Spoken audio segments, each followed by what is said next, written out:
Hello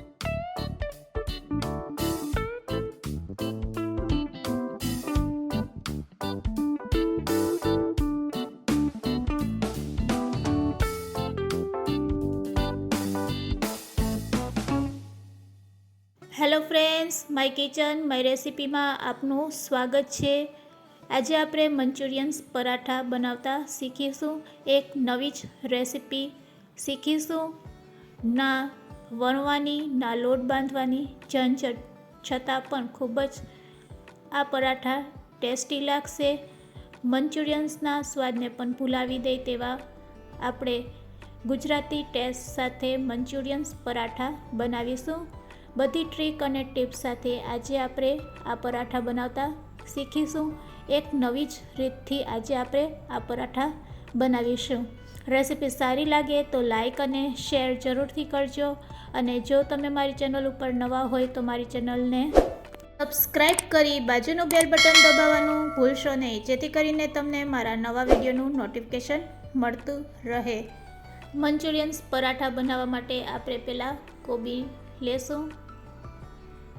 કોબીના અડધા ટુકડાને આપણે ચાકુની મદદથી આ રીતે કટ કરી લેશું, અને જે જાડો ભાગ હોય છે તેને દૂર કરી લેશું, અને પછી તેને ઝીણી ઝીણી આ રીતે કટ કરી લેશું।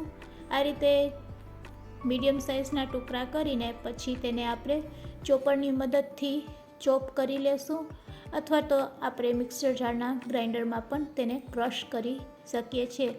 તમને જે રીત સહેલી લાગે તે રીતથી તમે તેને આ રીતે ક્રશ કરી શકો છો।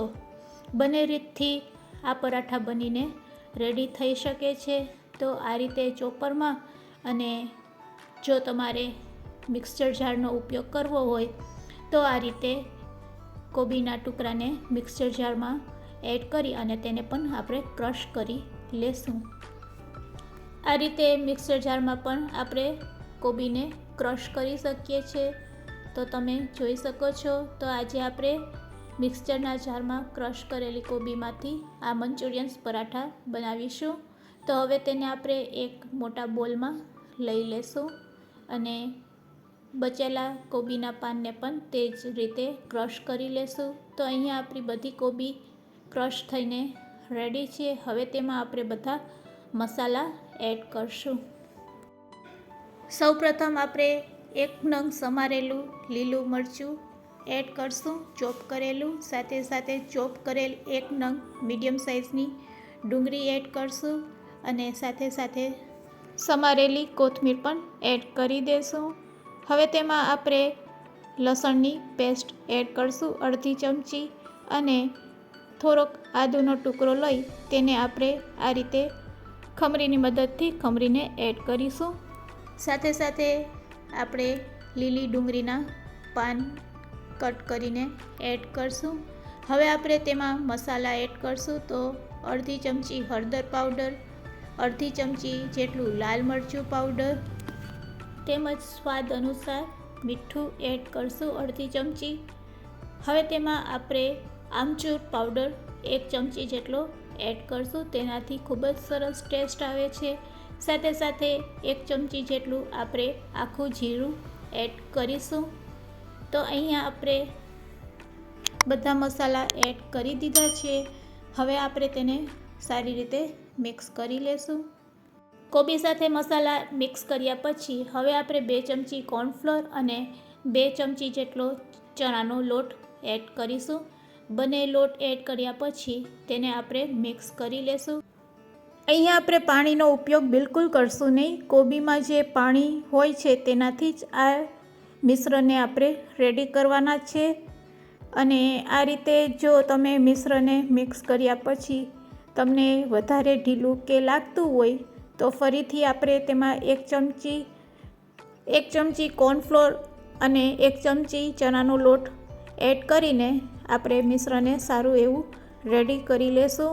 તો મને થોડુંક મિશ્ર ઢીલું લાગે છે, તો હું 1 ચમચી જેટલો ચણાનો લોટ અને 1 ચમચી જેટલો કોર્નફ્લોર ફરીથી એડ કરીશ। તો અહીંયા આપણું મિશ્ર છે આ રીતે રેડી થશે। તો મિશ્રને કેવું રાખવું તે હું તમને બતાવું છું। હાથમાં લઈને બસ આ ટાઈપનું રેડી કરવાનું. હવે કઈ રીતે પરાઠા બનાવવા તે પણ હું શીખવાડું છું.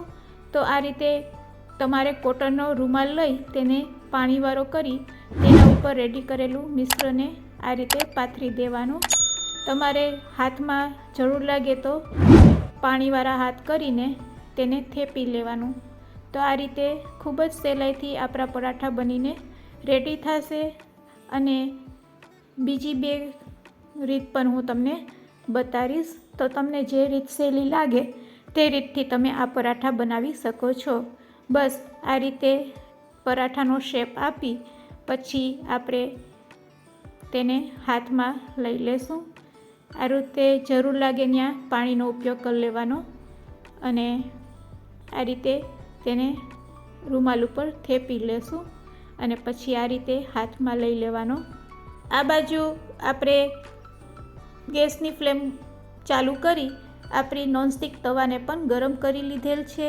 તો બસ તેને આ રીતે રૂમાલને લઈ અને તેના ઉપર આપણે પરાઠાને સ્પ્રેડ કરી દઈશું અને પછી થોડુંક તેલ લગાડીશું અને હળવા હાથેથી 2 મિનિટ તેને ચડવા દેશું અને પછી તવેથાની મદદથી તેને પલટાવી લેશું.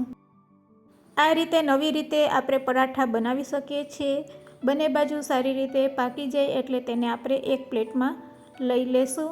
તો આપણું એક પરાઠું બનીને રેડી છે, તેને આપણે પ્લેટમાં લઈ લેશું. હવે આપણે બીજી રીત શીખીશું. તો નોનસ્ટિક તવા ઉપર ડાયરેક્ટ જ આપણે મિશ્રણને આ રીતે લઈ પાણીવાળા હાથથી તેને આ રીતે થેપી લેશું.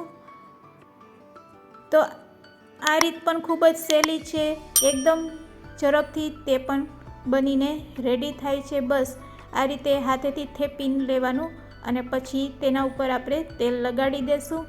તેલ લગાડી 2 મિનિટ તેને આ રીતે ચડવા દેશું. એક બાજુ થઈ જાય એટલે તેને પલટાવી લેશું. તો હવે આપણે તેને પલટાવી લેશું. સાઈડ ચેન્જ કરી બંને બાજુ તેને આ રીતે પકાવી લેશું. તો અહીંયા આપણું બીજું પરાઠું પણ બનીને રેડી છે, તેને પણ આપણે એક પ્લેટમાં લઈ લેશું. બંને બાજુ સારી રીતે પાકી જાય એટલે તેને આપણે પ્લેટમાં કાઢી લેશું.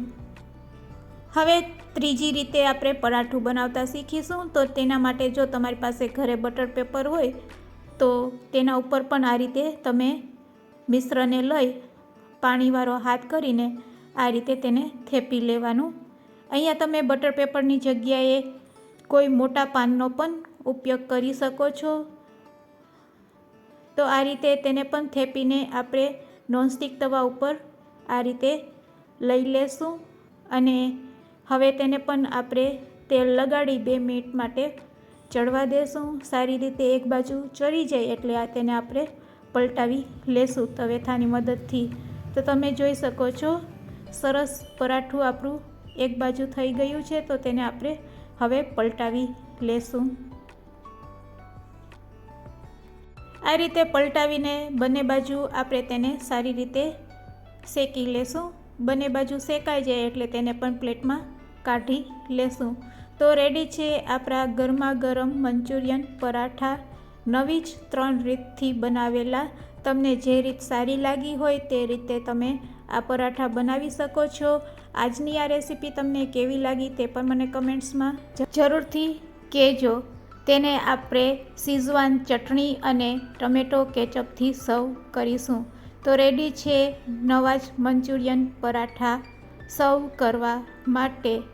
રેસીપી સારી લાગી હોય તો શેર પણ જરૂરથી કરજો. Thanks for watching.